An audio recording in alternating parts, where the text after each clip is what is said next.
Well, hi folks, and welcome to Homesteader News. Just kind of having a lazy weekend around here, but I did get one project done I thought I'd share with you.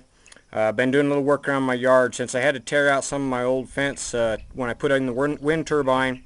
I decided I'd replace it. Just happened to be going by a guy's place, and he was tearing out his yard, and he had some old landscape timbers. And so I asked him if I could have those landscape timbers, and he said, "You haul them off, they're yours." So I decided I'd build me what we call a hitching post fence. And it's not really a fence for keeping animals or anything out like that. It's mostly for decoration, but I think it looks pretty good, and it might be a project somebody else is interested in. So here's what it looks like. From the front yard there, those are those pressure-treated cherry landscape timbers. And I'll go out and give you a closer look, but I'll show you what they look like from the front porch here. I think they make a nice little barrier there. For one thing, the vehicles won't pull up now and pull right onto my little yard. And I don't like much of a yard because I don't like to mow very much. And most of my yard, as you know, is taken up by plants and vegetable garden. So those kind of act as a barrier there. Now I'll walk you out here and show you how they're made if somebody wants to build one of these. You can pick these up new. Walmart and places like that carry them. But I'm a scrounger, so I salvaged mine. And they're 2 feet down, 2 feet deep down in the soil. Now this is pressure treated wood, but I still went ahead and treated the ends of those posts with some water resistant paint, and then I sprayed them up with some diesel and even put some termetricide in there just to make sure that no bugs or water or anything like that gets into the posts. Now these have a square side on 2 sides, which makes them real easy to work with.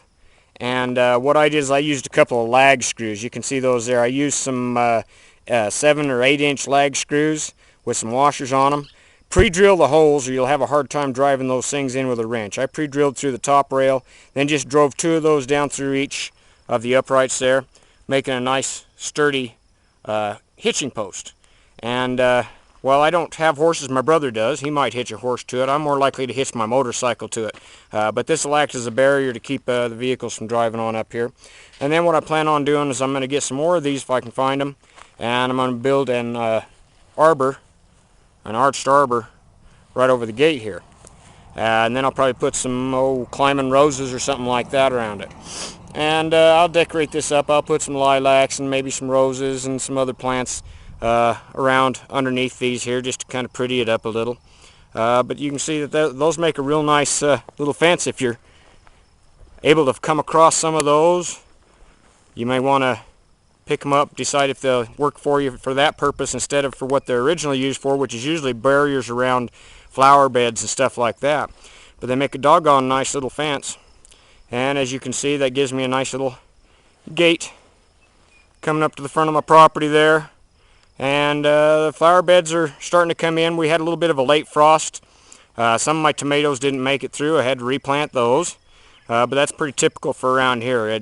Well, this year it's been a little bit late getting the plants in. But we sometimes get a late frost, and that's just what happens there. So my front yard's starting to come along now. I think it looks a little bit better with this hitch and post fence in there. If you're interested in building one of those, find you some of those landscaping timbers and go to it. All right, folks, you have a great weekend. I think I'm going to go get the kayak out and go out on the lake and do some fishing. We'll see you next time.